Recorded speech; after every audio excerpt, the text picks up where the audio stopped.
Good morning. Jim Laird here for J&M Strength and Conditioning and for Performance and Health Collide. I'm a little foggy here this morning. I'm getting ready. It's about 5:50, getting ready to start another day here at J&M Strength and Conditioning. I thought I'd hop on here and do a quick blog post. I got a great question from Dave, and Dave emailed me and asked, after 15 years in the field of strength and conditioning, he says, is there anything that still you're kind of surprised by? And that's a really good question. There's two things that really stand out. And the first one is how poorly people eat. And people come in here and do orientation with us, and they're struggling and they're frustrated, and they're working hard. A lot of them are doing multiple workout sessions a week, and they're very surprised that they're not making any progress. And we actually get down to looking at what they're eating, particularly women. It ends up being 80 to 90% carbohydrate, and a lot of them aren't eating any more than 1,000 calories a day, particularly women. And most people think that yogurt is a meal and a banana is a meal.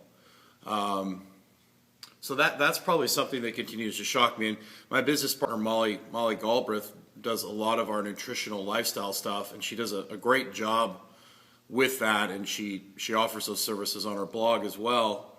And we talk all the time about some of the stuff she sees, and it's downright shocking, and it's no wonder that people end up doing a lot of binge eating and things like that because they're just not eating enough real food. They're not eating enough, grass-fed beef, wild-caught fish, vegetables, and they're just not getting any nutrition. And most of the calories they're eating are very empty or non-nourishing, non-filling. So it continues to shock me just how poorly people eat.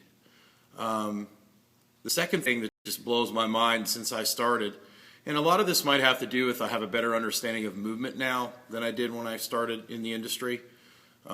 Thanks to people like Bill Hartman and Mike Robertson and Gray Cook, Charlie Weingroff, people like that. But I think all those guys, if you talk to them, would agree that in the last 10 years, particularly the youth, their ability to do basic motor skill, like things like crawling, just play in general, they look like motor morons. I mean, I get athletes that come in here that are football players and that can't do basic fundamental skills. And a lot of my older clientele, we really cater to just your normal everyday person here. And then I get to work with a lot of athletes as well. But our sole focus, unlike somebody like a Joe DeFranco or Eric Cressy who focus on performance. Our main focus here is just helping every normal day people, they're athletes too, getting them ready for life, fixing a lot of their postural issues. But I deal with a lot of athletes on a daily basis. They come in here and I run through just a basic assessment of some basic skills, and it is just absolutely shocking.